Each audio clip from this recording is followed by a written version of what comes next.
For like decades, the whole point of fitness seemed pretty simple, right? To look better. But what if that entire idea is just wrong? Today, we're digging into a pretty radical shift in how we think about all this, moving away from short-term looks to something way, way more important, our long-term health. Okay, let's get into this new blueprint for fitness. Man, this quote, it just gets right to the heart of it, doesn't it? It's basically calling out a fitness industry that's obsessed with how you look right now. See, the long game isn't about looking good on the beach this summer, it's about how you're moving, how you're functioning, and how you feel when you're 80 years old. So this is a great way to see the two ideas side by side. Over on the left, you've got the classic model, the one we all know. It's all about getting bigger muscles and having low body fat. But on the right, you have this new longevity model. And here, the goals are just totally different. We're talking functional strength, being resilient, and being able to live an active, independent life for as long as humanly possible. The whole focus shifts from now to later. Okay, so to really get this new model, we gotta start with a cool analogy, thinking of your body as a machine.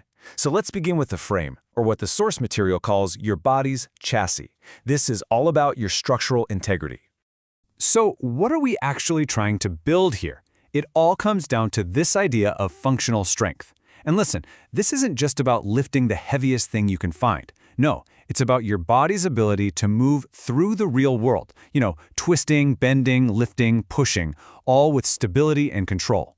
This is the stuff that makes your bones denser and your tissues tougher. So how do we actually build this chassis?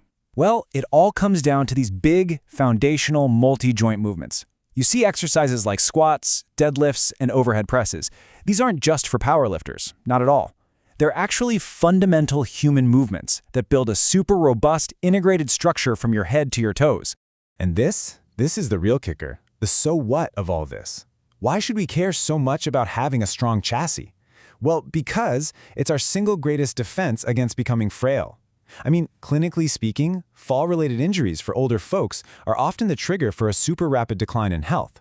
A strong chassis is literally your best insurance policy against that. All right, let's switch gears.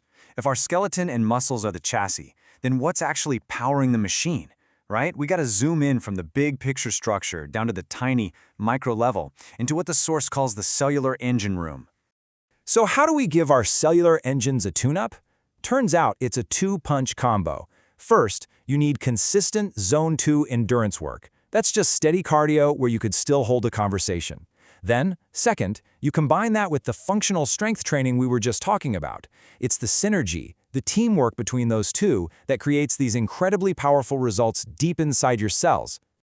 And when you tune up this engine, the benefits are, well, they're huge. Your body gets way more efficient at using fuel and oxygen, which boosts your running economy. But it also helps lower systemic inflammation all over your body and gives you some powerful protection against metabolic diseases like type 2 diabetes. It's a direct line from how you move to how healthy your cells are. Okay, so think about it. If we're changing the entire goal from looks to longevity, then we obviously need a new way to track our progress, right? The old dashboard, body fat percentage, how big your biceps are, that stuff is basically obsolete. It's time for a new one. So, these are the new gauges on the dashboard that really matter for what we're calling the longevity athlete. First, grip strength, which is simple and surprisingly powerful. Then there's eccentric control. That's just your ability to slow down and absorb force. Think about walking down a steep hill without stumbling. And finally, VO2 max, which is a measure of your heart and lungs peak performance. These aren't vanity metrics. They're clinical markers of healthy aging. Okay, I gotta pause on this one for a second because this is just wild and so important. Grip strength isn't really about how strong your hands are. It's a stand-in, a proxy for your overall muscle health and how well your nervous system is working. And that's why, in clinical studies, it's a shockingly powerful predictor of death from all causes. A weak grip can be a really serious warning sign. All right, so we've talked about the why and the what.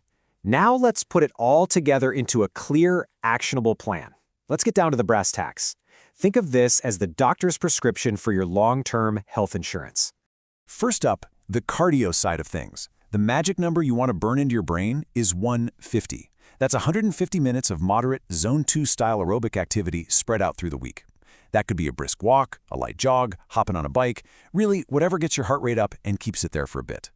And boom, here it is, the whole weekly plan all laid out. The ideal prescription is actually pretty simple and balanced. You need 2 sessions focused on that functional resistance training to build your chassis, and you combine that with those 150 minutes of aerobic activity to tune up your engine. That's it. That's your insurance policy. You know, there's this quote from the source that it nails it. We've all heard the phrase, movement is medicine, and it's absolutely true. But the huge insight here is that functional movement, training your body the way it was actually designed to move in the real world, that's what takes it to a whole other level. That's what makes it a miracle cure for so many of the things that come with getting older. So, we're going to leave you with this one question to chew on. Take an honest look at your own fitness routine. Are you just training for the mirror? Or is the medicine you're taking truly built to last for the long game?